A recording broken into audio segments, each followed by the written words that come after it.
Muy bien, pues seguimos adelante y vamos a acercarnos a la palabra.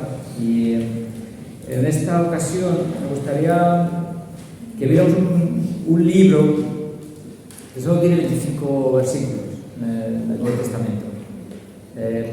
Pero no por el hecho de que sea pequeño significa que sea menos importante, porque de hecho tiene grandes lecciones este libro que me gustaría que viéramos en esta tarde. Bueno, no vamos a verlo todo en esta tarde, vamos a ver una parte, pero que esta tarde empezamos. Y es un libro donde nos va a hablar de un tema también muy práctico, relaciones, donde va a trabajar también precisamente verdades y principios que nos van a ayudar en medio de nuestras relaciones y nos van a desafiar. De hecho, la carta fue un desafío para aquella persona que la estaba recibiendo.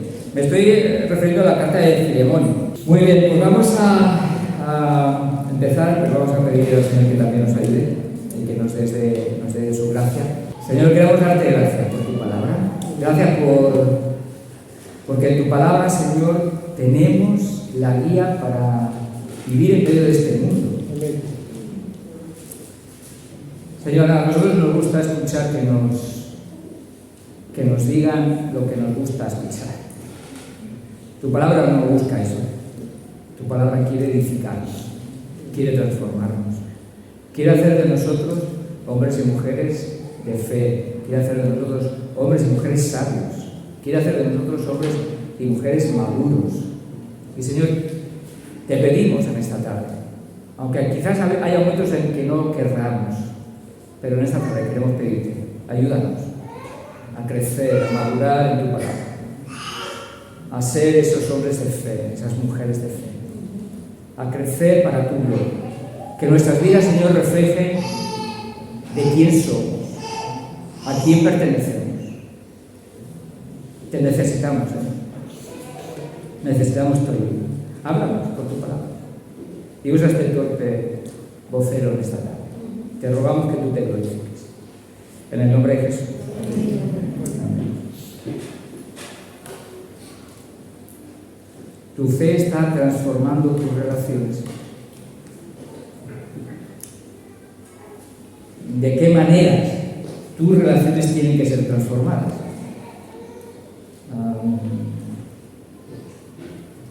Nuestras relaciones tienen que ser transformadas. Si no están siendo transformadas, evidentemente algo está fallando. Dios no ha venido a simplemente darnos una vida fácil, cómoda, sin problemas, agradable, siempre divertida. Bueno, supongo que sabéis que ese no es el plan de Dios, ¿no? El plan de Dios es edificar nuestras vidas y transformar nuestro corazón, y transformar nuestras relaciones, y transformar nuestras vidas, para poder ser luz en medio de este mundo y poder ser un instrumento para la gloria de Dios. Y eso es lo que también esta carta va a pretender hacer en medio de las lecciones que vamos a ir aprendiendo, vamos a ir viendo y desafiándonos con las lecciones que nos va a enseñar. Esta carta es una carta personal. Es una carta que, como vamos a ver, pues es dirigida específicamente a un hombre al que Dios le va a desafiar, Dios, directamente Pablo, pero evidentemente es Dios a través de Pablo. Pero dirigiéndonos a la carta, es Pablo el que le está desafiando a un reto en una relación específica con un hombre, con alguien que había sido esclavo de este hombre, de Filemón, y que había huido. No se dice el texto no nos dice ni por qué es lo que había ocurrido, posiblemente habría cometido algún robo, no se sabe, simplemente que cometió un daño, huyó, y este Onésimo, que era la persona que está, por la que se va a interceder Pablo, este Onésimo, por aquellas cosas de la vida y de los propósitos de Dios, va y se encuentra con Pablo en Roma, en la cárcel donde estaba Pablo. Posiblemente no sabemos muy bien los detalles, no sabemos, pero en la carta vamos a ir viendo que Pablo va y conoce a Onésimo. Versículo 13 dice: yo quisiera retenerle conmigo, hablando de Onésimo, dice, para que en lugar tuyo me sirviese en mis prisiones por el Evangelio. Y es ahí donde él lo ha conocido, en las prisiones. Y ha sido en esas prisiones por el Evangelio donde él ha tenido y ha llegado a conocer a este hombre. Y tiene que haber sido curioso el momento en el que se encontraron. Yo no sé, no parece que se conocieran de antes, ¿no? De hecho, Pablo había estado en Éfeso, pero parece que no había estado en Colosas. Conocía a alguna gente, pero tampoco demasiado. Y llega a este hombre a Roma, posiblemente a la prisión donde estaba Pablo, y empiezan a hablar. Ya sé que yo soy de Colosas. Ah, pues yo conozco a alguien en Colosas. ¿Sí? ¿Quién? Filemón. Filemón. Claro, porque él había huido de Colosas, huyendo de Filemón por el conflicto que tuvieran, no lo sabemos. Pero la cuestión es que había un conflicto y él huía. Bueno, pues ese es un poco el trasfondo. En medio de toda esta carta, lo que va a hacer Pablo es interceder, porque luego va a enviar junto a Tíquico, nombre bonito para el próximo hijo que queráis, pues envía a Tíquico con Onésimo para que pueda llevar la carta tanto de Colosas como esta de Filemón, porque las dos cartas, tanto Colosas y Filemón, pues están relacionadas. De hecho, en el contexto de la carta a los colosenses vemos que hay ideas parecidas en el libro de Filemón. Entonces, ellos vuelven a Colosas, Tíquico y Onésimo se tiene que de nuevo ver las caras con Filemón. ¿Qué es lo que está haciendo Pablo a lo largo de toda la carta? Desafiar a Filemón para que reciba de nuevo, y lo vamos a ir viendo a lo largo de la carta, como un hermano, ya no solo como un siervo, sino como un hermano, y que evidentemente lo acoja en su propio casa. Porque vamos a ver que evidentemente pues Filemón no era el pastor de la iglesia, pero era una persona con responsabilidad, y de hecho la iglesia estaba en su propia casa. Era un hombre adinerado, acomodado, y el Señor pues le va a desafiar con un reto increíble. Y ahí vamos a ver muchas cosas, porque evidentemente en toda esa relación recibir a alguien implica perdón, implica desechar las ofensas, implica volver a tratar como a cualquier otro hermano en la fe, con amor. Hay toda una serie de situaciones, pero eso lo vamos a ver los versículos del 1 al 7, que son los que me gustaría que pudiéramos meditar en esta tarde. Vamos a leerlos. Filemón, capítulo 1, no tiene más, versículos 1 al 7. Dice así la palabra. Dice: Pablo, prisionero de Jesucristo, y el hermano Timoteo, al amado Filemón, colaborador nuestro, y a la amada hermana Apia, y a Arquipo, nuestro compañero de milicia, y a la iglesia que está en tu casa.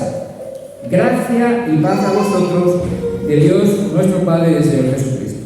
Doy gracias a mi Dios, haciendo siempre memoria de ti en mis oraciones, porque oigo del amor y de la fe que tienes hacia el Señor Jesús, y para con todos los santos, para que la participación de tu fe sea eficaz en el conocimiento de todo el bien que está en vosotros por Cristo Jesús.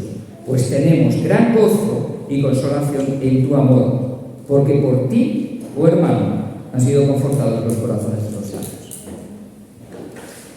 Pablo empieza, y no empieza como es la manera más usual en él, ¿no? Él muchas veces, en muchas cartas, él empieza diciendo: Pablo, apóstol de Jesucristo, siervo de Jesucristo. En este caso empieza como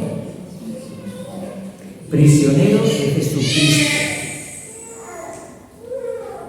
Y la verdad que, bueno, Pablo estaba sufriendo la prisión por causa de su servicio al Señor. Estaba, evidentemente, encarcelado por la predicación del Evangelio y porque estaba siendo fiel al Señor. Y esta carta, pues evidentemente, Pablo la está dirigiendo a una persona. No es una carta doctrinal como Efesios o otras cartas, ¿no? donde sí se presenta como apóstol, y por lo tanto lo que está haciendo no es tanto, donde la carta no va a tratar tanto temas doctrinales o eclesiales o algunos conflictos, no, va a ser una carta más personal, donde en realidad es una petición personal y radical a este Filemón. Y por lo tanto, él va a presentarse para pedirle algo. Esta carta está pidiéndole Pablo algo a Filemón. Y por eso no va a usar su título, que evidentemente era también razonable que lo usara en otros momentos, pero al ser una carta personal y al tener una petición personal hacia Filemón, lo que va es a querer de algún modo apelar no a su autoridad apostólica, sino apelar a su ejemplo de aquel que está sufriendo por causa de Cristo, para que la petición que él va a hacerle a Filemón pues, tenga una carga también pues, personal y evidentemente le ayude también a querer aplicarlo, ¿no? Siguiendo el ejemplo de Pablo, porque al final esta carta es una invitación a Filemón a que siga el consejo que le va a dar de recibir a Onésimo. Y Pablo no está buscando que Filemón, por eso él está haciendo referencia a Pablo, prisionero de Jesucristo, no está haciendo referencia o no está queriendo que Filemón le obedezca porque él es el apóstol del Señor, que podría de algún modo ser una respuesta que tuviera cierto tinte de obligación. Pablo en realidad lo que está buscando es una respuesta de amor al consejo que él está dando, y una respuesta que le lleve a vivir como Dios quiere, pero no por obligación, porque eso lo ha dicho el apóstol, sino por amor, siguiendo el ejemplo de aquel que también está sufriendo las prisiones por amor a Cristo. Y por eso empieza Pablo hablando del prisionero de Jesucristo, porque además no dice, si os dais cuenta, no dice que prisionero de Roma o prisionero en Roma, no, dice prisionero de Jesucristo. Porque él es consciente de que está en la cárcel. ¿Por qué? Porque la voluntad de Dios lo ha permitido. Él está reconociendo que la situación que está viviendo es parte de lo que Dios está permitiendo en su propia vida. La Biblia no niega las dificultades, no niega los problemas ni los ignora. No, la Biblia no nos llama a eso. Quizás a veces los creyentes podríamos tener tentación de eso, de ignorar y pensar que no existen o tratar de taparlos o ignorarlos. No, la realidad es que están ahí. Eso no es lo que nos pide la Escritura, lo que nos pide Dios. Sino reconocer, a mirar a que existen, que son reales, que Dios lo permite y que tenemos que aprender a mirarlos de otra manera. Y creo que eso es lo que está mostrando también aquí Pablo, solo con esta expresión, ¿no?, que está dejándonos aquí. Pablo, prisionero de Jesucristo.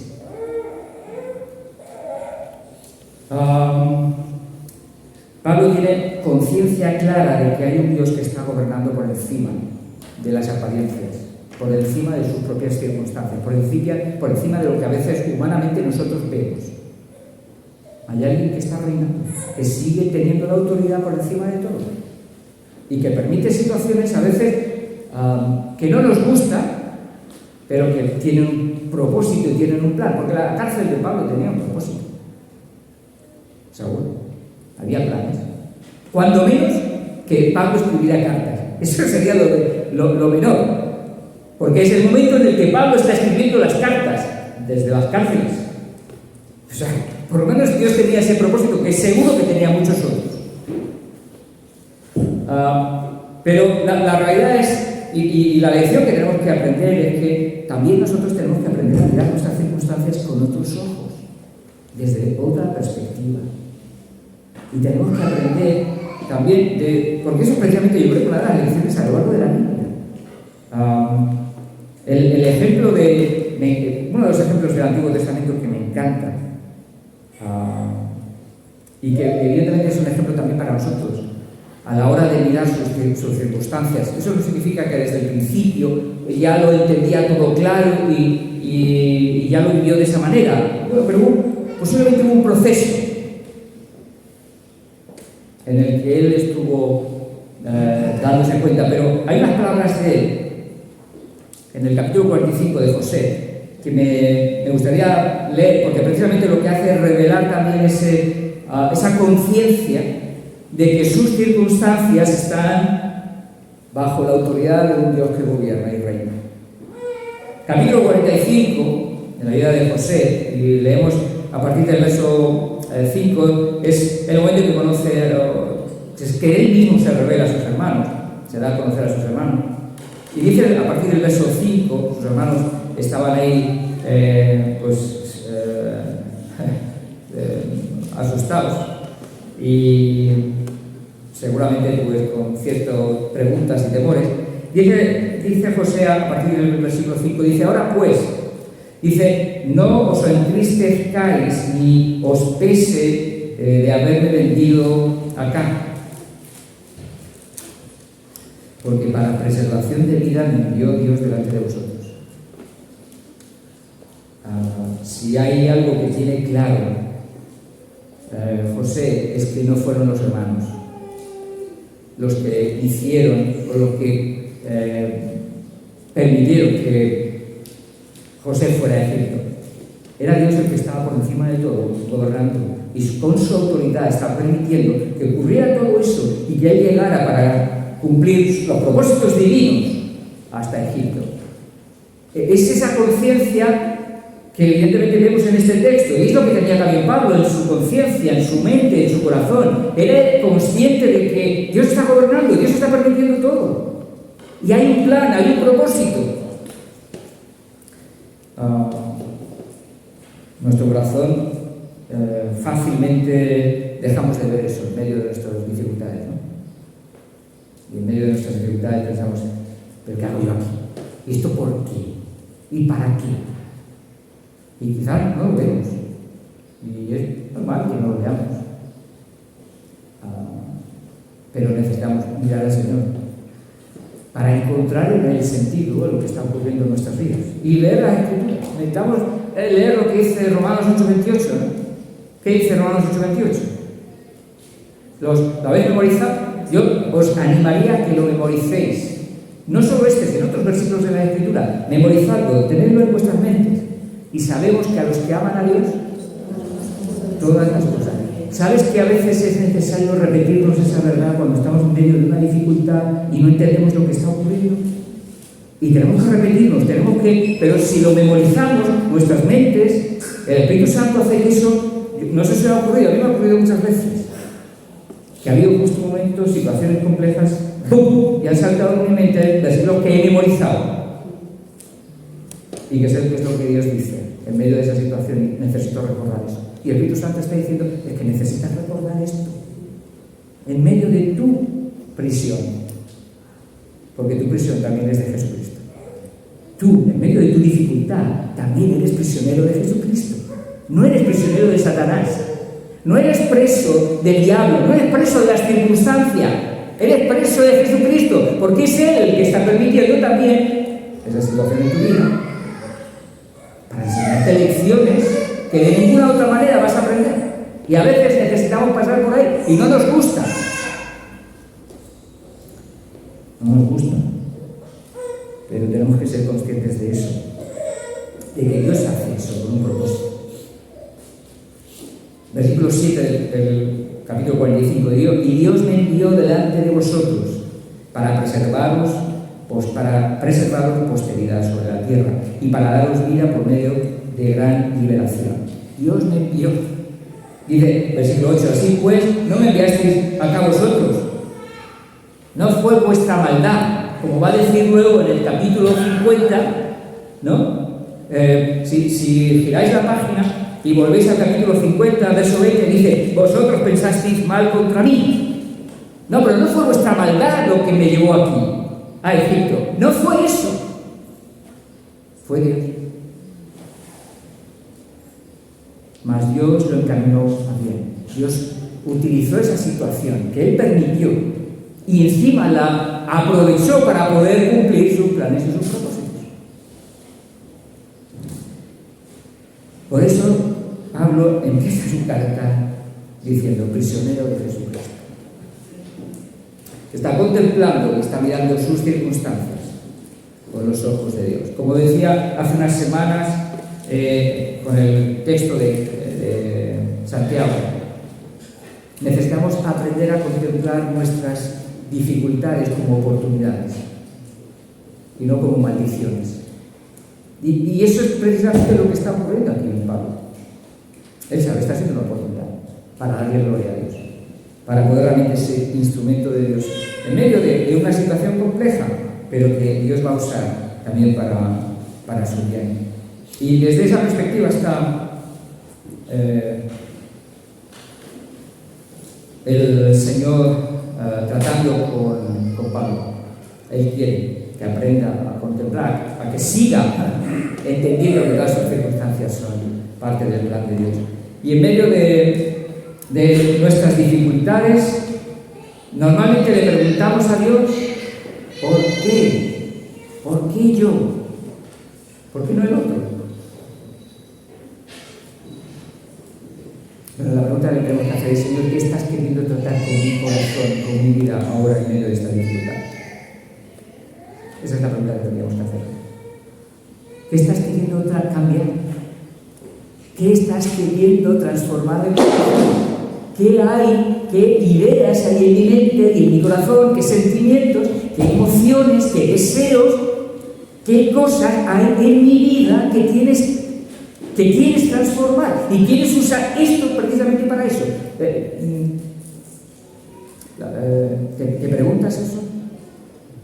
No sé, si ahora quizás alguno aquí estará en dificultad, en problema, en angustia. ¿Qué preguntas te haces? ¿Le preguntas al Señor: Señor, ¿qué estás tratando de hacer en mi vida? ¿Qué quieres transformar en mi vida o hacer en mi vida? Lo más normal que hagamos, ¿qué es? Aunque hacemos, ¿no? Pero lo que tenemos que hacer es realmente mirar desde otra perspectiva lo que está ocurriendo en nuestras vidas y preguntarle al Señor: ¿qué quieres hacer? ¿Qué estás tratando de hacer en mi corazón? Que yo necesito. Porque cuando Dios está tratando de transformar algo, es porque lo necesito. Es para nuestro bien. Es porque Dios nos ama. Porque busca lo mejor.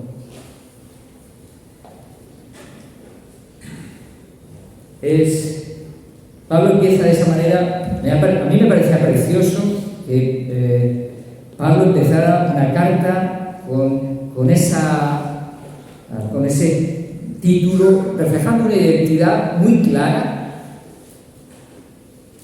su pertenencia a Jesús. Él es un hijo de Dios. Él tiene claro quién es su Señor, a quién pertenece y quién está permitiendo, y quién está obrando, y quién está ayudándole, y quién está a su lado en medio de todas esas situaciones. Y ese es Jesucristo. Y su identidad está basada no en las cosas que hace, sino en su comunión, en su relación con Jesús. Esa es su identidad, que tiene que ser la nuestra. Yo no soy pastor, ni entender lo que estoy diciendo. Soy hijo de Dios. Porque por encima de mis labores está quien soy. Y quien yo soy es lo que Dios dice que yo soy. Hay un cántico, ¿verdad?, que cantamos donde dice, no recuerdo cómo dice, pero habla de que es Dios quien dice lo que yo soy. Y es verdad, es verdad. No es lo que ni siquiera a veces puede ser nuestros propios pecados, o nuestros fracasos, o nuestras equivocaciones. No, quien decide, quien marca lo que yo soy es lo que Dios dice que yo soy. Y eso yo creo que es precisamente lo que este inicio precioso de la carta de Filemón está tratando de revelar Pablo con esta expresión, prisionero de Jesucristo. Pablo es el autor de esta carta. Y él, junto a Timoteo, que estaba a su lado, envía la carta, como hemos dicho ya, al amado Filemón, colaborador nuestro. Él era alguien que estaba también, pues, colaborando en la iglesia, sirviendo, estaba cediendo su casa, como veremos, y evidentemente pues estaba siendo alguien que estaba involucrado en la obra de la iglesia en Colosas. Versículo 2 dice: a la amada hermana Apia y a Arquipo, nuestro compañero de milicia. Apia, muchos piensan que es la esposa de... iba a hacer el chiste, pero no lo hago. El nombre. Apia es la esposa de Filemón, ¿vale? Y parece que Arquipo es el hijo. Me parece que es el hijo del matrimonio, y entonces están ellos dos ahí colaborando. O sea, la familia está colaborando en la obra, y el tipo parece como que él es uno de los responsables de la iglesia, posiblemente el pastor de la iglesia. Entonces, nos encontramos con una familia que está ahí involucrada. Qué hermoso, ¿no? Una familia involucrada en la obra del Señor, sirviendo al Señor cada uno de la manera en la que Dios le ha dado responsabilidad. Y nos encontramos también pues que esa familia pues ha abierto su casa, nuestro compañero de milicia, y a la iglesia que está en tu casa.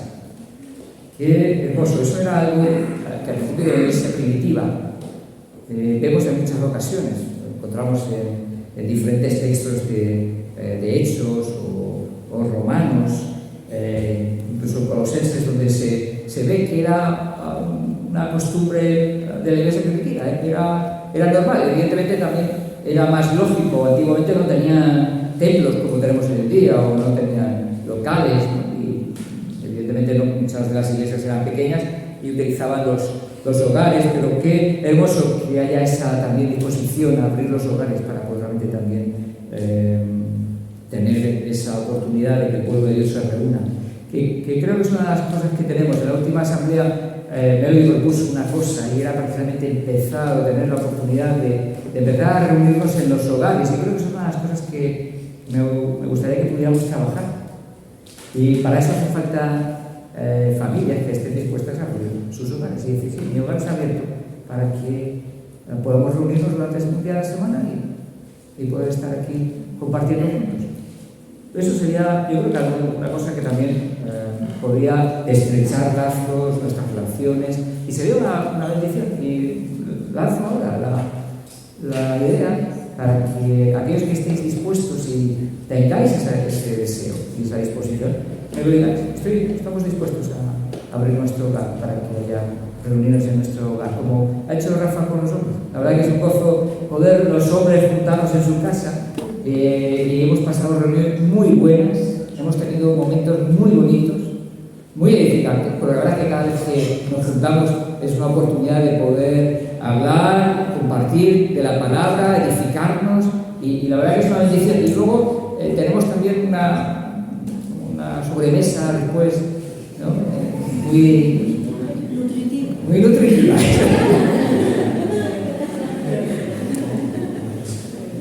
No, la verdad que es una bendición el poder también estar compartiendo, ¿no?, en nuestros hogares. Así que animo a que también sea algo que, de hecho, ahora con el plan que tenemos también de poder invitarnos a familias, ¿no?, y poder compartir, ya sea un café, ya sea una comida, lo que fuere, pero que podamos estar en nuestros hogares. Es una bendición el que tengamos esa oportunidad de poder compartir unos con otros.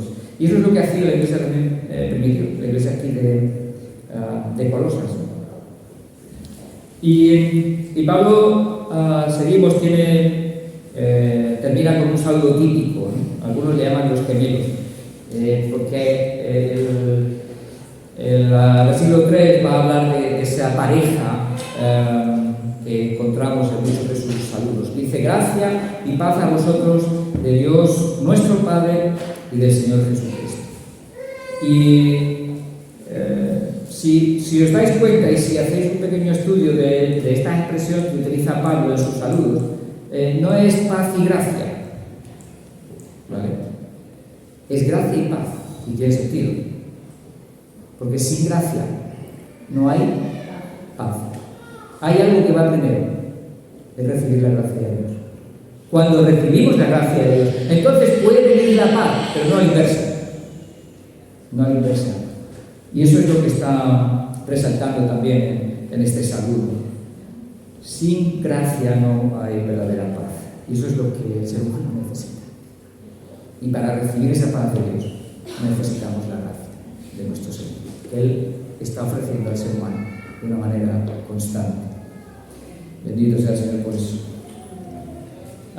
Seguimos y nos encontramos ahora con... Vamos a ver una de las cosas que va Pablo a resaltar en este versículo y va a evidenciar como una de las claras marcas de un cristiano.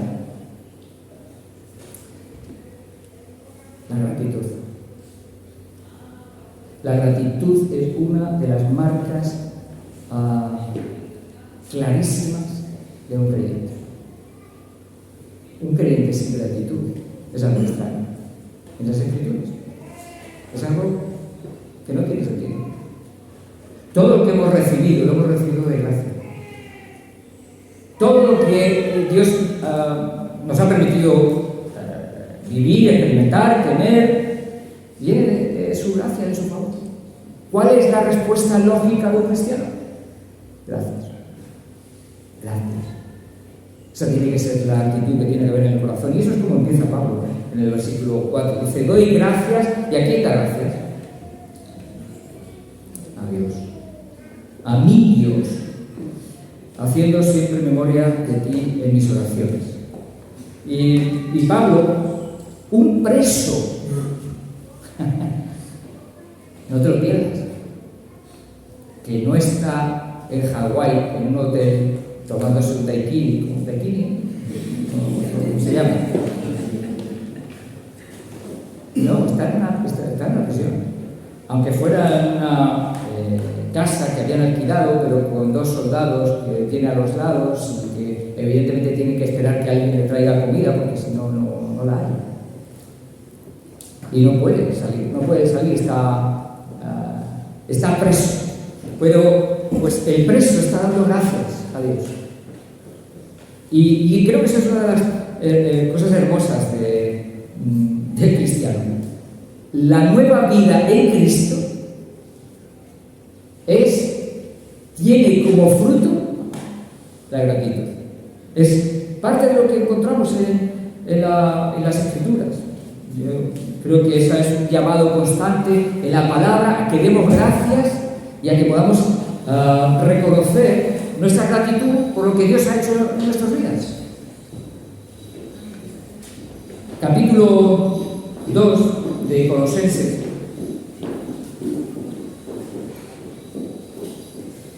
Dice, por tanto, versículos 6 y 7, dice, por tanto, de la manera que habéis recibido al Señor Jesucristo, andad en Él. Hemos recibido al Señor, caminar según su voluntad, dice, arraigados y solidificados en Él, confirmados en la fe, así como habéis sido enseñados. Y termina diciendo que, ¿qué característica tiene que tener ese creyente? Abundando en acciones de gracias. Abundando en acciones de gracias. La gratitud tiene que ser algo que tiene que brotar de nuestros corazones, de nuestras bocas, de nuestras vidas. Y no podemos conformarnos a que eso no ocurra, a que eso no se dé, a que seamos indiferentes. No puede ser. Dios está esperando que nuestras vidas estén marcadas por la gratitud. Eso tiene que ser algo que tenemos que pedirle. Es posible que haya etapas y momentos en los que uno se encuentra que no siente. Pero ahí es donde tenemos que buscar al Señor y mirar y decirle, Señor, ayúdame, dame ese corazón corazón agradecido, llena mi corazón de gratitud para yo ser aquello que tú quieres. Porque este es el deseo de Dios, la voluntad de Dios. Y la voluntad de Dios es lo que también encontramos en Timoteo, ¿verdad?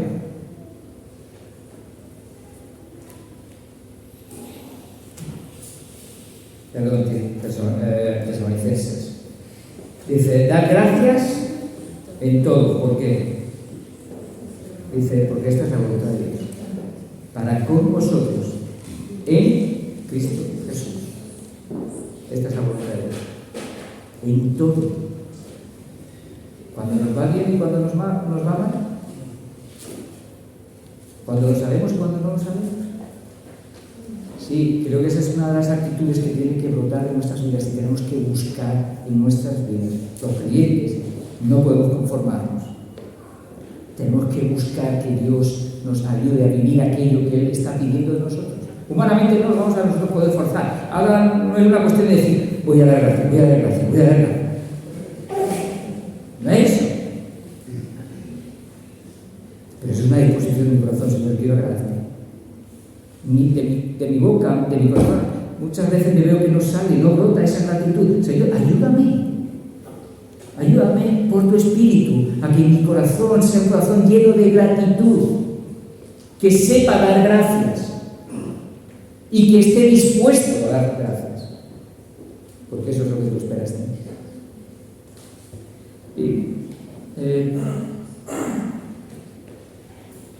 Cuando leí esta carta, no era una de las cartas que yo me había parado muchas veces a meditar, la hemos leído con muchas ocasiones, pero no me había parado a meditar y en la medida que me he parado a meditar en ella, estoy sacando tremendas lecciones para mi propia vida de esta pequeña carta que solo tiene 25 versículos,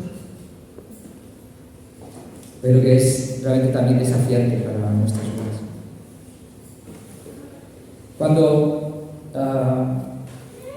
Pablo empieza dando gracias a Dios, está reconociendo que es la voluntad de Dios, pero está reconociendo que todo lo que viene a su vida viene de quién. Todo don perfecto desciende de lo alto, del Padre de las luces, dice Santiago. Y es parte de la conciencia que nosotros también tenemos que refrescar en nuestra memoria. Todo lo que yo tengo ha venido por mi esfuerzo, por mi sacrificio, por mi bien hacer. Dios no tiene nada que ver, evidentemente que sí. Y eso es parte de lo que también Santiago trata de decirnos y de recordarnos, ¿no? La gratitud no depende de nuestras circunstancias. La gratitud no depende de nuestras circunstancias. Depende de nuestro corazón. De cómo nuestro corazón está mirando a Dios y cómo nuestro corazón está teniendo en cuenta que todo lo que tenemos viene de Él. Y recuerda, Dios quiere producir un corazón agradecido en tu vida. No lo descuides, no lo olvides, no lo dejes a un lado. Dios quiere que seamos agradecidos. Toda nuestra existencia, toda nuestra vida. Humanamente existimos por la gracia de Dios. Espiritualmente tenemos vida por la gracia de Dios. Hay esperanza por la gracia de Dios. Hay transformación en nuestras vidas por la gracia de Dios.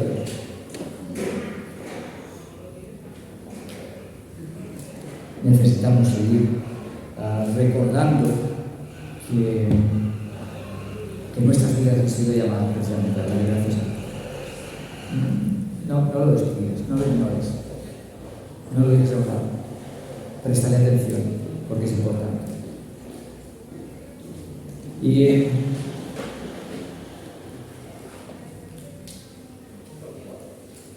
Pablo está dice, doy gracias a mi Dios, haciendo siempre memoria de ti en mis oraciones. Es decir, él está orando y en medio de sus oraciones, su intercesión por Filemón, también está dando gracias, ¿vale? Y es lo que más o menos está tratando de decir ese versículo, porque en medio de sus oraciones, pues evidentemente recuerda. Y ahora Pablo nos nos va a decir algo a partir del versículo 5. Nos va a dar las razones y los motivos por los cuales dar gracias. ¿O por qué está dando gracias? Y lo que va a decir ahora es precisamente que Dios está dando gracias por otros. Un preso, en medio de su prisión, dando gracias además por otros. ¿Qué tiene eso llamativo? ¿Os llama la atención? Un preso podría estar pensando a ver si alguien lo puede liberar o se acuerdan de él, o si alguien que está preocupándose por él y trata de sacarlo de ahí. Pablo no está haciendo eso. No significa que no haya visto alguna posibilidad, pero ¿qué es lo que está reflejando también? Que en medio de su prisión, en medio de su dificultad, en medio de su tribulación, está pensando en otros. Está mirando lo que Dios está haciendo en otros, porque eso es lo que va a decir a partir del versículo 5. Dice, porque oigo del amor y de la fe que tienes hacia el Señor Jesús y para con todos los santos. Lo que estaba escuchando de algunos hermanos que habrían ido a visitarle y que estarían contándole de la situación de Colosas es que Timoteo estaba siendo un ejemplo de amor a Dios y de fe en Dios y de amor por los hermanos.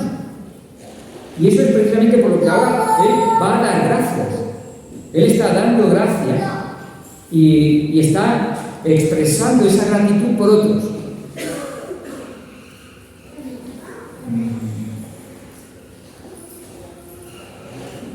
Esa es una de las lecciones que también tenemos nosotros que seguir recordando. Nuestra necesidad de dar gracias por otros, por aquellos que están a nuestro alrededor. A veces es más fácil dar gracias por aquel que tenemos a nuestro lado o exigirle que haga algo que nosotros deseamos. O esperamos. A veces es más fácil exigir a los demás o esperar que los demás hagan algo que nosotros deseamos. En este caso, lo que está haciendo Pablo es precisamente reconociendo el favor y la misericordia que Dios está teniendo con algunos y dando gracias por él. Y es curioso, Pablo está dando gracias por el amor y la fe de Filemón y está dando gracias por el amor hacia los creyentes de Colosas. Y es curioso lo que dice, en la última frase del versículo 5 dice, y para con los santos, dice el texto, ¿no? ¿Qué falta? De todos los santos. Fácil que de alguna forma nosotros podamos tener preferencia o predilección por alguien, ¿no? Quizás nos llevamos mejor y es más fácil atender a alguien. Bueno, lo que está tratando de revelar aquí Pablo de Filemón es que no era alguien que seleccionaba a quien ayudaba. Era alguien que estaba dispuesto a ayudar a todos, a bendecir a todos. Y Pablo está dando gracias por eso. Por un hombre que está revelando en su vida que ha conocido a Dios. Porque estas características que encontramos aquí, lo que está revelando es que conoce a Dios. Que evidentemente su vida está expresando y revelando que tiene esa relación con Dios, esa comunión con Dios. Filemón era alguien que estaba involucrado en ayudar a los hermanos. De hecho, si leemos en el versículo 7, podemos ver algunos detalles de esa ayuda. Dice, pues tenemos gran gozo y consolación en tu amor, porque por ti, oh hermano, han sido confortados los corazones de los santos. Filemón ha sido alguien que de una manera, en respuesta evidentemente a su amor y su fe en el Señor, ha estado dispuesto a ayudar a aquellos que forman parte de su comunidad, forman parte de la Iglesia del Señor, espiritualmente y materialmente. No tenemos detalle de las situaciones, pero sí que el corazón de Filemón es un hombre que está dispuesto a ayudar a otros, que está interesado en otros. Y Pablo está dando gracias por eso. Da gracias por lo que está ocurriendo en la vida de este hombre. Y yo creo que es un ejemplo precioso lo que estamos encontrando en este libro. Una invitación a dar gracias también por otros. En nuestras vidas tenemos que aprender a dar gracias a Dios por las situaciones que nos ocurren, por las bendiciones que derrama Dios sobre nuestras vidas, pero también sobre otros. Tenemos que aprender a dar gracias por otros que están en nuestras vidas, a nuestro alrededor. Por nuestras esposas, esposos, hijos, hermanos en la fe. Tenemos que aprender a dar gracias por otros. Tenemos que recordar qué es lo que Dios está haciendo en esas vidas y reconocer la obra de Dios dándole gracias. Señor, gracias por lo que estás haciendo en mi hermano, por cómo tú estás tratando con él. Gracias porque tú estás ayudando a Loli y ya tiene trabajo para poder sostener su casa. Señor, gracias porque estás ayudando a Paqui. Gracias porque tú estás bendiciendo su vida y la estás usando también en medio de su enfermedad y sigue siéndote fiel. Necesitamos recordar y poder dar gracias por otros. Pablo es lo que está haciendo y nos está dejando lección para que nosotros también lo apliquemos. Y una de las cosas que me encanta de lo que está haciendo Pablo es precisamente lo que antes decía. Está dejando de pensar tanto en sí mismo y piensa en otros. Y creo que eso es una verdad, para mí, creo que muy importante. Porque estamos en una sociedad donde constantemente se nos está invitando a pensar en mí mismo. Tú piensa en ti. Porque si no, ¿quién te va a sacar de tu atolladero? ¿Quién va a pensar en ti? Hay uno que piensa en ti, lo sabes, ¿no? Y se llama Jesús. Y que no se ha olvidado de ti. ¿Lo recuerdas, no? Pues Él nos pide que nosotros sigamos con su ejemplo. Dejando de pensar tanto en nosotros mismos. Porque a veces pensamos demasiado en nosotros mismos, de verdad. Y tenemos que aprender a pensar en otros, para bendecir a otros, para ayudar a otros, para dar gracias por otros. Y Dios está esperando que nosotros también demos pasos y tomemos decisiones. Y lo apliquemos y lo practiquemos. Pablo estaba siendo un ejemplo. Él podría haber estado simplemente lamiéndose las heridas, pensándose que víctima, pobrecito, mira cómo yo estoy aquí sufriendo y cómo es posible que yo esté aquí. No, está dando gracias a Dios. Y encima dando gracias a Dios por otros. Eso no es un milagro. Eso no es un milagro. Eso no es poder de Dios en una vida. Porque nuestra tendencia es centrarnos en nosotros mismos. Nuestra tendencia es mirarnos a nuestro propio ombligo. Y ya está, y de ahí no nos saca. Más que el poder de Dios. ¿Qué es lo que está ocurriendo? El poder de Dios levantó la mirada de Pablo para ver lo que él estaba haciendo, lo que estaba permitiendo en otras vidas también, para su gloria.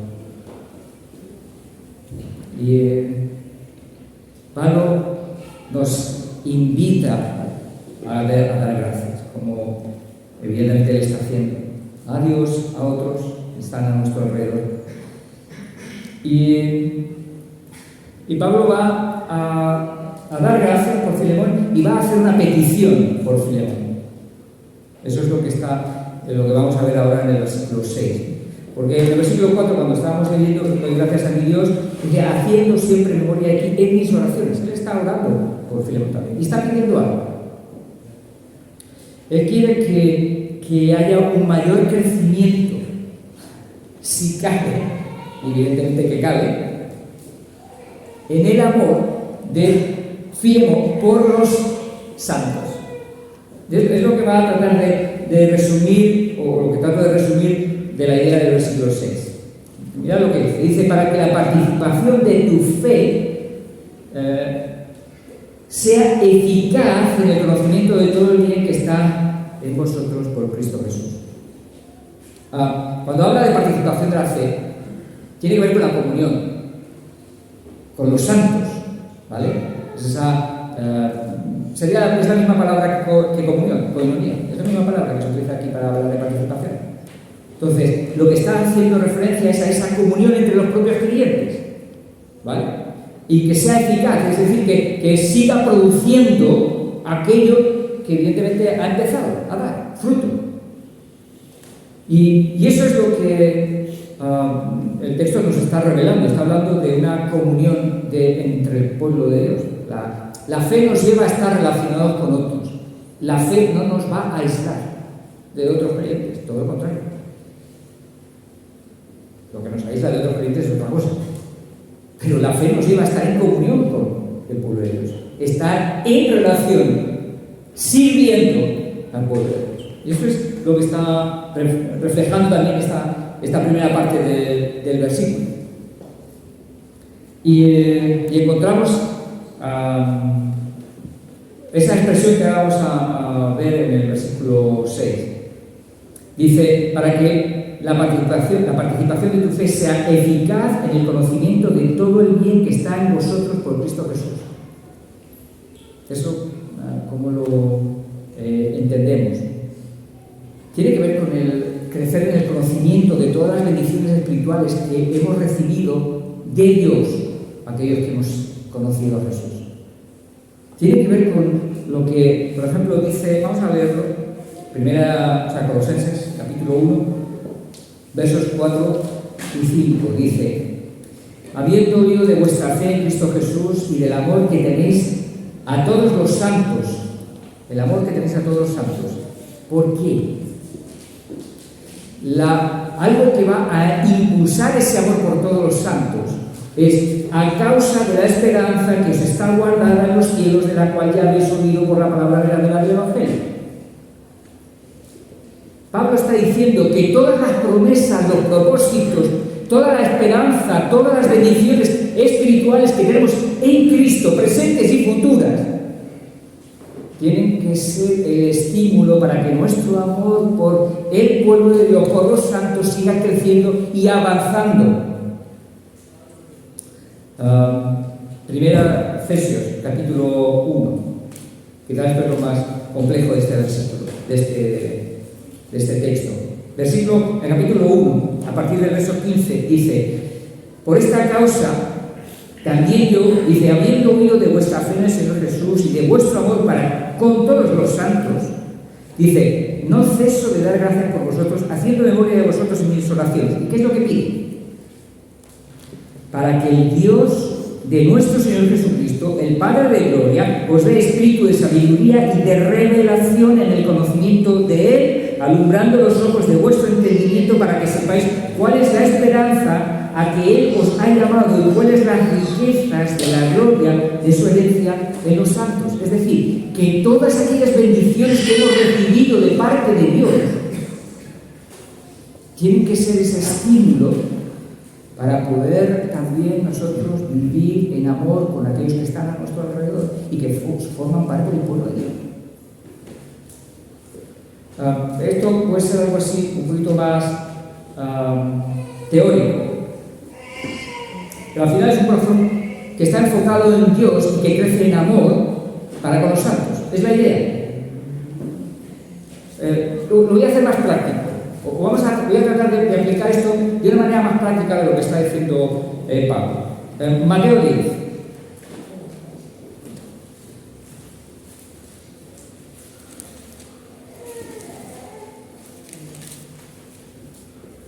Mateo 10, versículo 8. Dice: sanad enfermos, limpiad leprosos, resucitad muertos, echad fuera demonios. Eso es lo que hay que hacer. No, porque yo quería decir lo de abajo. Dice: de gracia recibisteis, dad de gracia. Esta sería la idea práctica de lo que Pablo está diciendo de una manera más teológica en el versículo que estábamos leyendo de Filemón 1:6. ¿Qué bendiciones hemos recibido nosotros de parte de Dios? Y estamos recibiendo. Y vamos a seguir recibiendo. ¿Qué es lo que hace Dios contigo y conmigo? Lo que hemos recibido de gracia, darlo de gracia. Y es esa conciencia de todo lo que cada uno de nosotros tenemos en Cristo, lo que nos tiene que impulsar a seguir nosotros dando a otros lo que el Señor nos está dando. Un ejemplo muy práctico. Colosenses capítulo 3. Verso 13. A partir del verso 13.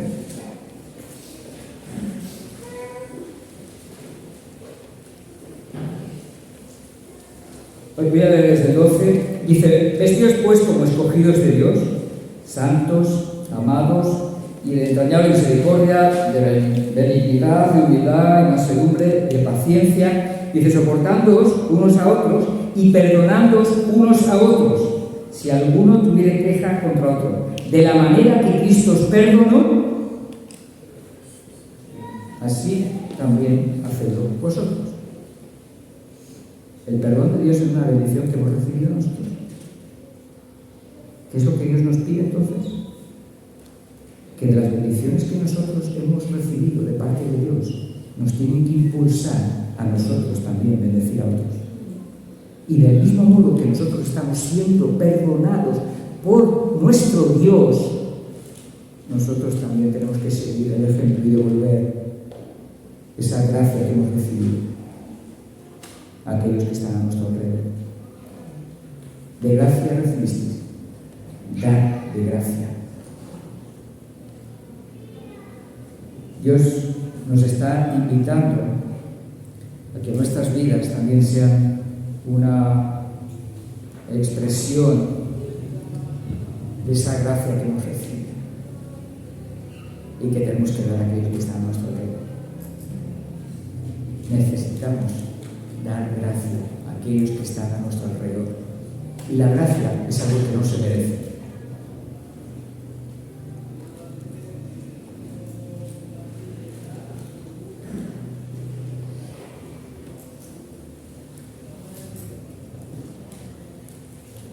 Necesitamos despertar. Y Pablo está queriendo que Filemón, al final lo que está haciendo Pablo también un poco es preparando un poco la situación para lo que le va a decir a Filemón después.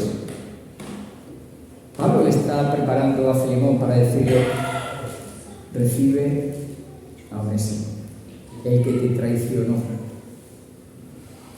el que te dañó. Recíbele, porque se ha arrepentido, porque ahora ya es uno de los tuyos. Recíbele como un hermano, perdónale. Al final lo que está diciendo Pablo es preparar un poco para decirles. Y les está diciendo: tú has recibido de parte de Dios su gracia, compártela a todos. Y nosotros necesitamos meditar en la palabra para que la palabra nos ayude a desarrollar, a forjar esa conciencia y esa actitud en nuestras vidas, y por el Espíritu Santo llevarlo a la práctica. Y me gustaría terminar con un versículo, tres versículos. Salmo 1. Salmo 1 dice: bienaventurado es el varón que no anduvo en consejo de malos, ni estuvo en camino de pecadores, ni se ha sentado en silla de escarnecedores. Ese es el malo, ¿vale? Y ahora viene el bueno, el que conoce a Dios, mejor dicho. ¿Y qué es lo que dice de él? Que su delicia lo leo porque tengo que echar la chuletilla ahora, sino que en la ley de Jehová está su delicia, y en ella medita de día y de noche. Será como árbol que plantado junto a corrientes de agua, que da su fruto a su tiempo, su hoja no cae, y todo lo que hace prosperará. Pero ¿qué es lo que hace esto? Meditar meditar en la ley de Dios. Meditar. Dejar que la ley de Dios empate su mente, sus pensamientos. Le libere de las mentiras que están dominando su mente. ¿Estás descubriendo las mentiras que hay en tu mente? Pues la palabra nos ayuda a descubrirlas y a rechazarlas, para dejar que la verdad sea la que dirija nuestras vidas. Así que me gustaría animarte, pasa tiempo. Y tenemos este fin de semana un retiro precioso donde vamos a disfrutar de la comunión, de la palabra, pero prepara tu corazón también durante estos días. Pasa tiempo durante la palabra meditando la verdad de Dios, para que prepare tu corazón para escuchar lo que Dios quiere decirnos este fin de semana. Porque Dios va a querer hablarnos. Y Dios quiere tratar con nuestras vidas, para su gloria y para nuestro bien. Amén. Señor, queremos darte gracias por tu palabra y gracias por lo que, Señor, tú estás haciendo en nuestras vidas.